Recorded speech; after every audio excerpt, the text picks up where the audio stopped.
Okay, welcome. This is going to be a demo and practice session, so no new content. Time for questions.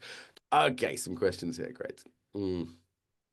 How to handle decision making with clients. All right. So I would first of all say that centering is a good decision making tool. Yeah, just reducing people's stress response, and that could be the light level of being less stressed, or the deeper level of like really deeply going into the body. Like an awareness tool is to just go, quiet them right down, like 10 minutes of quiet, and then say, okay, intuitively, what's the decision here?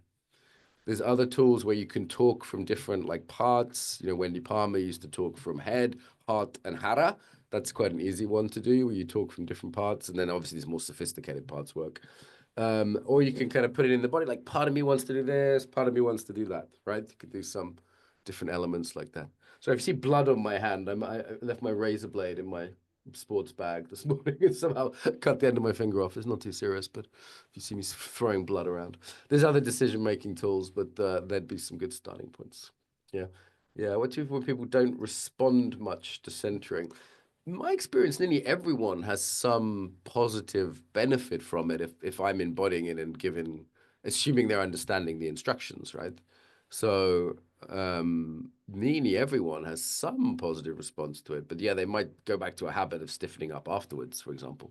But that doesn't mean it wasn't worth doing, right? Can still give them a little break or get them a bit clearer on their goal for the session. You might also just move centering methods. Yeah, so if you're using one centering method and you go, we know the client's not doing great here, maybe you do a visualization instead next time. Maybe you do a sound awareness exercise. Maybe you do a self-touch exercise. Maybe you do a toolkit pose as a way of getting them into the mode. So like this is why we don't teach you one kind of centering as well, right? Like ABC and tetrarchy, they're pretty solid, but they're ABC and tetrarchy are designed to have elements, different elements, because one element won't work for everyone. Does that make sense? Yeah. So they're deliberately designed to have different parts. So you kind of hopefully one of the parts will work. Yeah. And even like say within tetrarchy, there's like two or three ways to do co-regulation, right? There's two or three ways to do theoregulation. So you've got to find something that works for that person. Like, theoregulation, but you could use inquiry method, like what am I in service to? But you could use like if they were like, I don't know, traditional Catholic, you could use the sign of the cross and just bring that in because that works for them culturally. Does that make sense? So being creative with some of the methods would be my other recommendation there. Mm. Yeah, not sure if your volunteers coachable. So really good question, Malisula. Like, are they coachable basically? And there's usually a kind of indicator pretty early on. Um, Yeah, and the fact that they're a coach means nothing. Coaches are fucked up. There's coaches are less coachable than non-coaches in my experience, often because they have the troll stuff. The other thing you can do is you can be explicit about that. So, we talk about trolls a lot, don't we? Now, one reason for that is to give me an easy life. The other reason for that is to make sure you get your money's worth and learn a lot. The third reason, though, is we're teaching you about trolls. So you can use that with clients.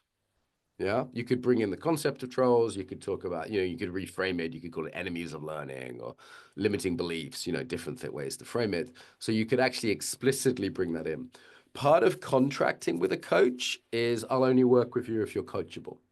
So what that means is like I get a little cautious when I hear the word denial because denial means I know something and it's definitely true. Yeah. So it's like, you know, I don't know. I've decided one of you's gay and you're just in denial. But that's putting the power on me, right? Like rather than on you. Yeah. It's like I used to wear makeup and my mum used to say, you sure you're not gay? She thought I was in denial. It's like, no, I just like wearing makeup. I went through a stage when I was a teenager, just like girls and makeup. Yeah. So like this idea, sorry, I'm just rambling now. The idea though of denial is not quite the frame we have as coaches, right? It's like be curious, come back to. That being said, sometimes it is ridiculous. One of the people I was working with recently was clearly traumatized and they knew about trauma and they were just denying all these trauma symptoms. And I had to say to myself, look, maybe this is in my head, and I actually listed out 10 things that were quite concrete that weren't opinions. And at that point I was like, okay, I'm pretty clear my opinion is correct here. But the frame of coaching is not so much I know and they don't. But yeah, if there isn't a basic willingness to coaching, then that's breaking the coaching contract that you made with them. So part of contracting can be, hey, I expect you to be coachable. And what that means is not that you do everything I say, but that you at least try experiments we do together. Yeah. So I do this when I do corporate groups, for example. I might not call it coachable. I say, hey, don't be an asshole. What I mean by that is this. If you want to be that guy, get out now. So you can do it quite hard. You can be quite like, this is what I expect from you as a coach. Oh, that's a powerful move. Here's what I expect from you as a coach, as a coachee, sorry. Right? It's like, this is not the customer is always right, Karen. Yeah. This is like the customer's not always right. It's total bullshit. Okay. Like I don't tolerate that shit.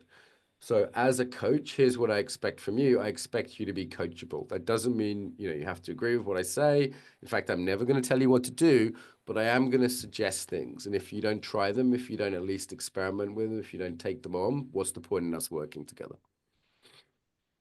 You can introduce the distinction of learner versus knower and say, okay, so it's really important when I'm coaching you, you're in learner mode.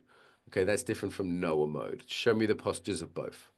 Okay. When do you go into Noah mode? Oh, I'm a coach, and sometimes I can get that way. Yeah, me too. I understand. Okay, now show me learner mode. All right. Which do you want to be in for today's coaching? Because I demand the latter. You've heard me do versions of that, right? You can do it sympathetically, comedically, aggressively, seductively. There are many ways to get people into learner mode. Yeah. And as a like, wow, God, one of the people I was working with recently, I had to try every trick in the book. It was like sometimes you have to like cycle through different strategies. And yeah, and if none of them work, it's on them. It's like look, if I've tried four things and not going for any of them, they're probably just a dick. Actually, recently I did something I don't normally do, which was uncharacteristically wise, which is I realized someone wasn't going to take the feedback that to me was obvious. And I said, you know what? I'm going to maintain the relationship because otherwise I can see this is threatening their identity in some kind of core trauma pattern. And if I force this feedback, they'll just break the relationship. And there's absolutely no point in doing that because I can give it to them later, subtly, maybe some other timing if I keep the relationship. So that's a choice you have as a coach, right? I think that's called like tact. I'm generally not very good at it, so I was quite pleased with myself, But who's naturally good at that, unlike me, good at going, you know what? This person's just not going to hear this right now, and we have to be careful. That's different from being cowardly. It's different from being scared to challenge people.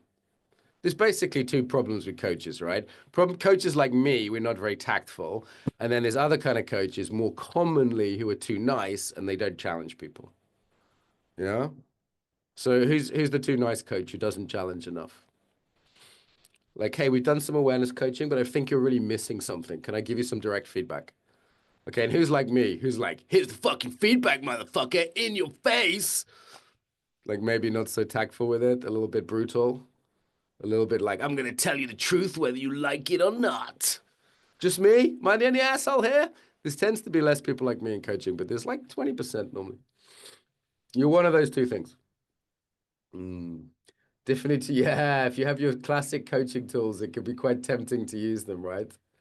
Yeah. Difficult not to use my coaching. I had a session about design. Uh-huh. Yeah. So putting aside your old coaching tools, if you have like a half-hour session and you've already practiced the thing you wanted to practice, you could throw in some other coaching tool you already know. It's not illegal, right? The key thing though is that you're mostly practicing. Yeah. Like if you know like some nice yoga chakra meditation to do at the end to regulate them and you want to add that in, yeah, great. It's no problem. The key thing is though is what's the purpose of the session? The purpose of the session is help them, but also you to practice. Does that make sense? So if I'm coaching, Siri, say my goal is just serve her other than sort of my own like well-being or something. I'm not really thinking about myself. It's quite nice to go. When I was coaching people when I was depressed, it was such a relief. It's like I'm not thinking about myself for the next half hour. It's such a relief, right? But when you're practice mode, 50% is serving you, at least 50%. You're not abusing the client, you're not injuring the client, but other than basic ethics, Your goal is to learn. Your goal is not to be a great coach. See the difference? Yeah, and if you're too focused on helping them, you won't be able to serve yourself, which is like doing things you're shit at, doing things you're awkward with, trying things in a new way, blah, blah, blah. Should we discuss problems with my client in the peer group? Yeah, I would make some time for that. I think you can keep confidentiality, but not using names, right? I mean, I would say if you're coaching like someone's husband in the peer group, you might personally, I would coach someone's husband from another peer group, not your own. I would recommend that. But B, yeah, that would be a line, for example, like if it was obvious who you were talking about. If you were like, it's a German man and he works in engineering and he lives in Hamburg, and I'm not going to say his name, but the woman's like, okay, that's my husband. Then that's also a break of confidentiality, right? So it's not just confidentiality doesn't just mean you say then don't say their name. It means or any identifying features. Yeah. Does that make sense? So that's our line of confidentiality. And if it's obvious who you're coaching and who you're talking about and they know them, then you can't discuss it in your peer group. But again, you probably shouldn't be coaching that person if you're uh, very difficult to make the transitions from exaggeration contrast to ask about the belief behind.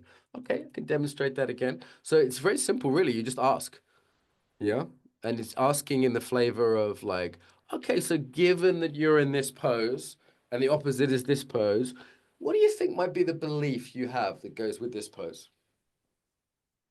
It's pretty straightforward, right? There's no special technique I'm using here. And you might say, let's just explore. What do you just take a guess? Take all the pressure off. It's like when you're brainstorming, you don't make you when you brainstorm, you make the take the pressure off by saying they don't have to be good ideas. Anyone do this? Brainstorming? You okay, Jess? You're having a tough day. You look like you're not having the best day. Yeah, it's okay. We'll be gentle with you. Don't you notice any change from centering? Get better at centering. Centering is literally changing. That's what it is. It's self-regulation, right? So go back to your notes, get some feedback from your group, see what's happening. Sometimes you not being centered yourself means that the instructions aren't working. But like for me, centering is like one of the most reliable things I teach. Like for me, it would be bizarre if the client didn't get a benefit from centering. It would be like I fed you a sandwich and you didn't get less hungry. That's literally how weird it would be to me. Yeah. So practice. Once the sadness came up that the client cannot feel his body. How do they know they were sad then if they couldn't feel in the body? I'm confused by that. Yeah, okay, great. So operational language is good, but if you feel like you're overusing it, use some poetry, use some metaphor, use some visualization, right? Be a little bit more artist and a bit less scientist. And there's a body to that, right? Everyone find your like inner artist. It's like, on the one hand, I'm teaching you, but on the other hand, I'm like conjuring the magic of embodiment. We're kissing the soul of the body right now. We're asking the embodiment gods to bless us with their presence. Does that make sense? Like, it doesn't make sense logically, right? Like right now, I want everyone to.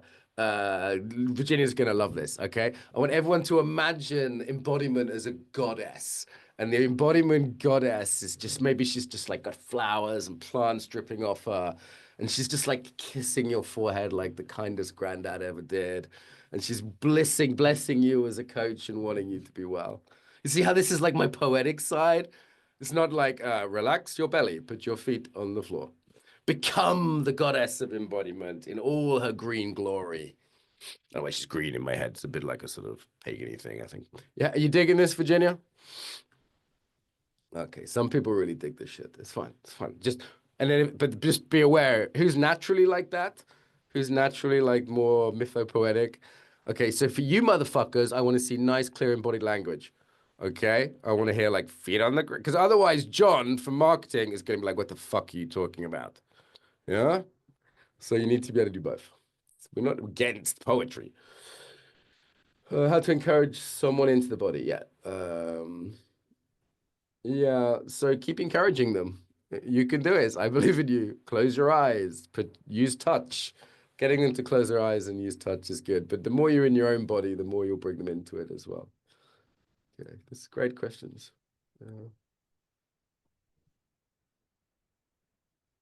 Coach was trying to gaslight you. Oh my God.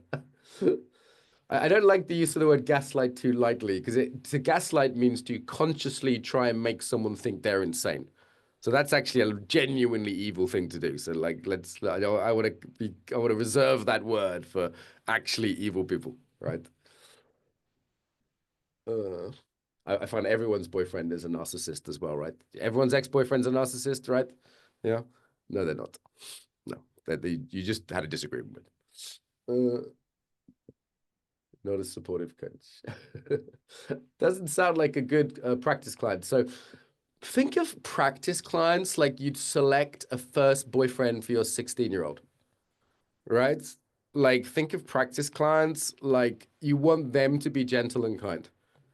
So if a practice client shows signs of being an uncoachable psycho, not a good practice client. Or if they're super demanding or super traumatized, like think of it like the shallow end of the pool. Does that make sense? So you are responsible for selecting your practice clients. Yeah. People tell you who they are, don't they? Like people will show you their red flags real fucking soon. You know, I once had a date with a girl, Polish girl. She turned up late, and I said, really politely, said, "Excuse me, my time really matters to me. If we're gonna date, I'd really love it if you could be on time, or more or less on time. Or if you are running late, just send me a text." And she went, I am late, you have to deal with it." And I looked at her in the eye, and I went, "Oh, you're testing me." So I said, "It's actually completely unacceptable to me." And she turned around and walked away, and I never saw her again. And I thought, oh my God, did I save myself some trouble there? Because what she was doing was like interviewing me. She was basically saying, can I abuse this one?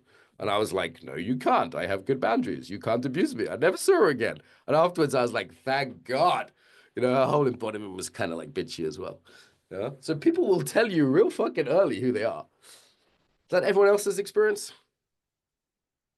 Don't give people third chances, even second chances. Like, yeah. The same with like employees, I believe in firing people early or not at all, right? It's like you can see who they are after a week.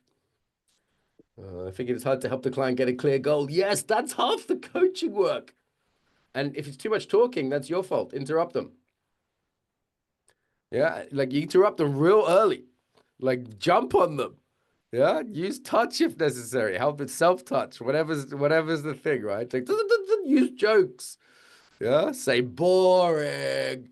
Do whatever you need to do to shut them up. Go shh. I've put my finger on clients' lips before. Yeah. Key thing is like you're in charge of that. You don't have to sit there like a victim. But yeah, half the coaching is figuring out their goal. People are smart. If they knew their goals, they would meet their goals, right? Like that's half the coaching. That's why we start there. It's not a small thing. I'm a little harder core than I thought. Okay. Uh, Great creativity people.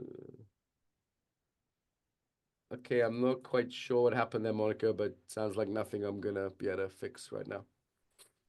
Mm, too little time. What are you talking about? That's practice. It gets quicker with practice. I'd think it was way too much time. Getting good feedback, some breathing, etc. Okay, interesting. Maybe try some different techniques, Rachel. If your peer group is strict, you might want to have that conversation, right? Like, what is this is an adult conversation, like not too strict, not too loose. You're there to practice. A problem we've had in the past is peer groups just having a chat and not really practicing. So some structure definitely helps. So more of a common problem in the past. But if it's been overshot, sounds like an adult discussion to be had. How much context are you asking for when exploring body waves? Context, just a little bit, a couple of sentences. Very little. You hear me occasionally say like, "Tell me." So hang on, was this at work? How old were you? Just some very, very basic stuff. You should be upfront with your coachee that you are practicing, and you don't necessarily have to say the tool unless it's sort of awkward and it becomes obvious that that's what you're doing. You say, "Hey, I know this is a bit strange, but can we try this tool that I want to practice for my coaching?" Yeah. And they know they're a free coaching client, right? So they're not going to be like, fuck off, I want a refund. It's another reason why they're free. Yeah. So it puts you in a much better position to say, okay, I want to practice this thing today. Here's the other thing as well, is any tool will be helpful for any problem to a greater or lesser degree. Any tool. All right, quick demo. What do you want to see practiced? Time has flown by. A lot of questions. Anything you want to see demoed? You know what? I'll just freestyle with the techniques you've learned so far. So, volunteer. Good. Hello, Miriam. Hi, A bit nervous. I am. Yeah. Should we do some centering? Please. Okay. Looks like your energy's all up here. So feel your feet. This is what I call Mm. targeted centering, right? Bum on the chair. I don't have a chair. I was gonna say you feel you're gonna say you don't have a bum for a minute there. Are you standing up? Yeah. It's good to know. Okay, so really feeling each foot, and you imagine each foot is like sinking into sand, just a centimeter or two, and breathing deeply and slowly into the body. Okay, you look a bit calmer. See, Yes, I am. someone was saying centering doesn't work earlier, so I think we're good. Good. Say one more time. Ah. All right. So we're gonna pick a topic like not too hardcore, 5 or 6 out of 10. Something you want a bit of insight in, a bit of support with. Obviously, it's not confidential, but you're still in charge just because it's a demo. So, is there a topic you'd like to explore? Yes, I actually have two. Maybe you want to decide. Okay.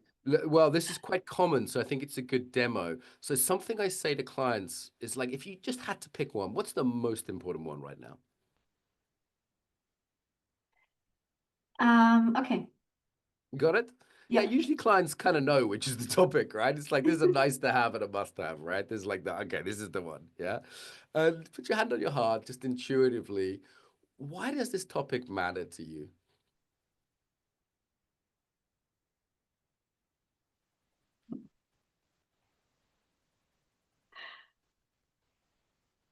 Do you want to share or is it private? No, it's fine.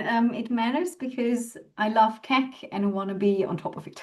Okay. So what is our topic? Are you not on top of something? Yeah, I am struggling with keeping routines when I'm at my boyfriend's place. Okay, yeah, I could understand how that could happen. Yeah, and is it because it's just like a chaotic change of routine, or you're just in mad love with this boy and you forget everything? Or like, give me a sense of the context there. Both maybe. Yeah, No, it's just, when I'm at home, I yeah, have yeah. complete structure. I'm at home. When I'm with him, he's pretty flexible in getting up in the morning. I'm too, and therefore, things get lost. Then I try to catch up on my sleep Okay, during the okay. day. You're a bad German feminist. You're letting yourself get influenced by your boyfriend. Unbelievable. Okay, so Again, not so much feminist. I'm just joking with you. I like playing games. So, first thing here is just normalization. Like when we're in someone else's house, we lose our behavioral habits, routines. Okay. And I think, first of all, just being really clear, like, hey, this is important to me. And when you go to stay with him, go, I need to establish some kind of a routine like I have at home. So I think Mhm. just having an understanding that that happens, our behavior is much more contextual than people realize. Actually, like diets can totally go to shit when I travel and I come home and they're like tight. I'm like, what happened? It's just like the chaos, right? Yeah. The other piece here, I was slightly joking around this, is you might be kind of a bit watery around him. So, this is going to annoy the Absolutely. feminists, but women in love tend to just do what their boyfriends want. Yeah.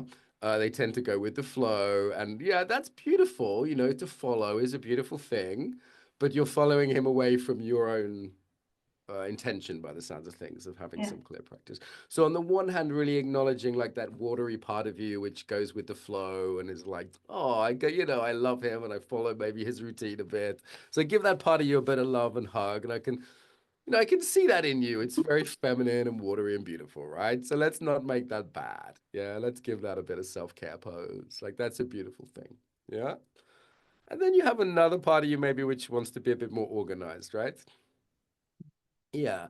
How do you go when you're with him and you get a little bit, let's bring some awareness to the embodiment here. So this embodiment awareness raising. When he's like, yeah, I don't want to get up, and he's a bit go with the flow.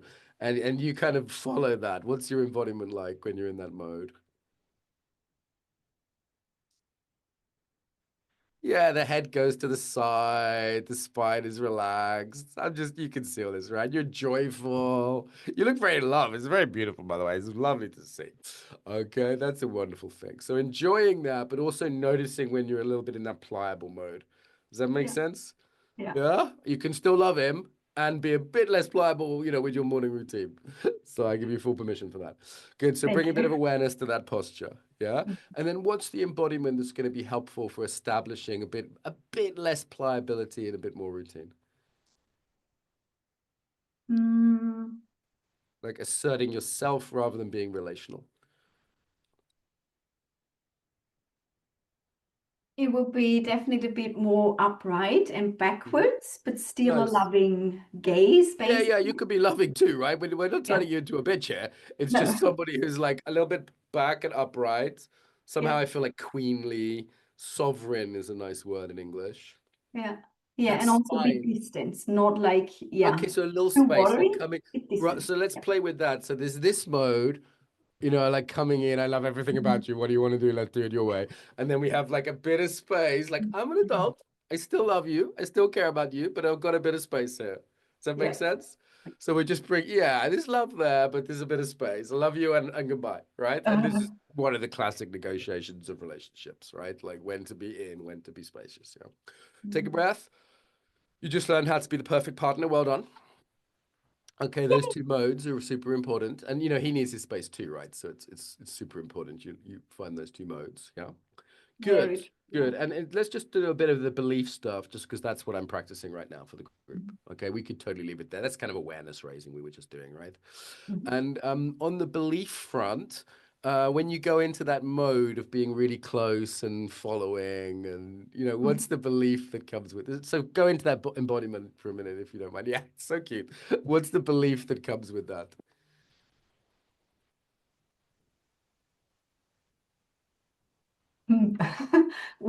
The first thing that pops up is I'm very lovable. You are. And now, Uh, is that the only way to be lovable? No, No. no, definitely not. Okay, No, that's the insight. And I like the way you say that in your body. You're like, no. So there no. may be a part of you that believes the only way to be lovable is to be super, how would you Mm. call that mode? Yeah, like watery, sweet, Sweet, watery, loving. loving, compliant. It's quite young, that feels Yeah, to me as well. Quite young.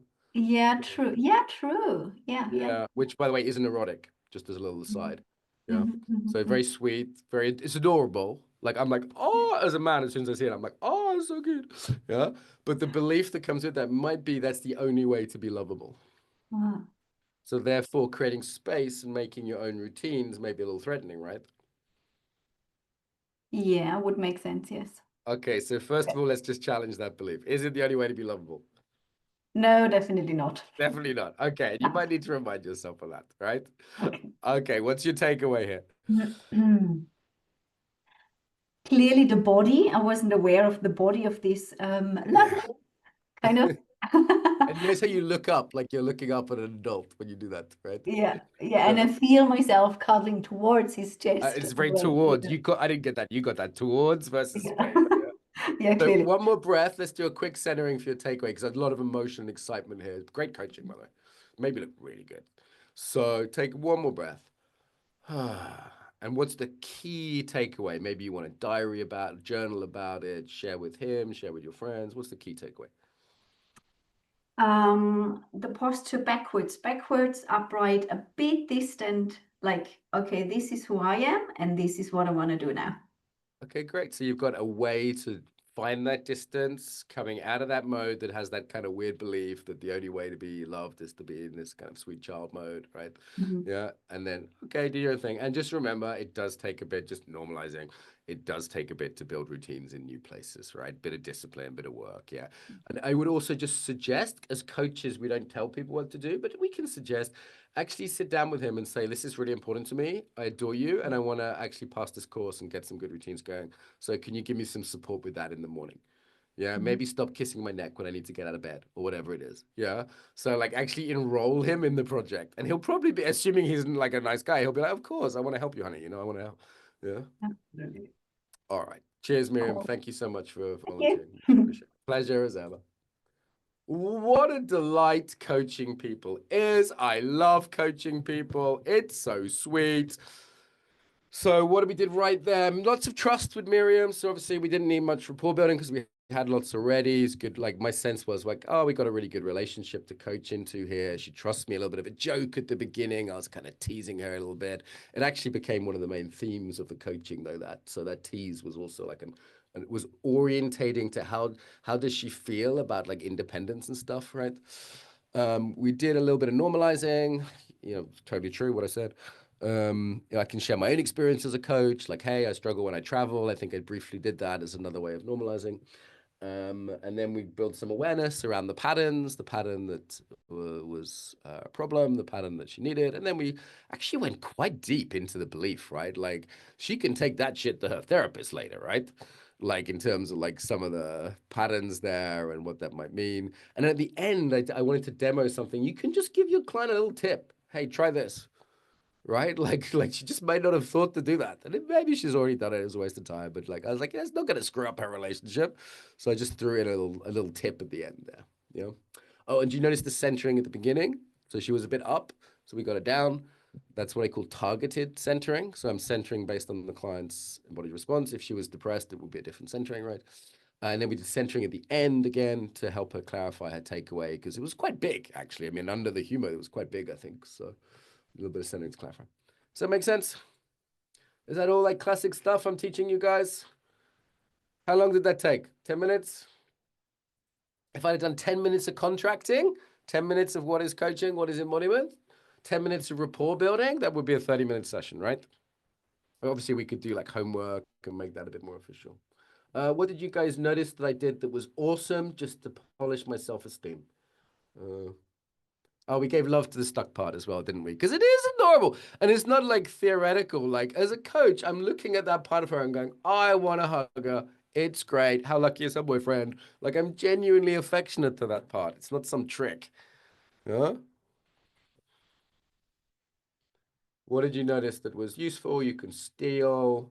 Part of modeling is I don't always know what I'm doing because it's a bit unconscious by now. So it's quite useful if you can make it explicit. Was it was not it was like nice work, right? Like I felt like Miriam and I were a good team. We had good relationship. I was empathic. A lot of it's just love, isn't it? Miriam, did you feel like I was giving you some like loving brotherly support there? Like, yeah, it was just love. Coaching's just like a mechanism for love, right? You need to love someone somehow. Some of you like cook someone a meal to love them, right? So there's other mechanisms, but very relaxed, very flowing, right? Very at ease. That comes with time. Don't expect that to be quick. And also, we're doing quite heavy stuff in a pretty light way. Did you notice that? Making jokes and kind of like, it doesn't have to be like, tell me about your childhood pattern, about how you do intimacy. Like, it's boring. It's like far more threatening to do it that way. We like totally snuck up on Miriam's trauma, gave it a big hug, and redirected it, right? Like there's probably some trauma there underneath there, but it's like we didn't go there. We didn't go directly at the trauma, did we? We were like, yeah, we can just do some coaching. The best of you. Wow. I'm glad you liked it. What were specifics of the technique that was good? I mean, other than I am great, I know, but what was the technical part you could learn from? Assuring and fun, right? But also on target. I kept going on the target, right? We had a clear. Understood how I get to believe. Yeah, do watch the demos. That's not an exceptional demo for me. It's pretty normal. So do watch a bunch of the demos on YouTube, for example. Like YouTube channels film and leave likes and comments. It helps with the algorithm. Thank you very much.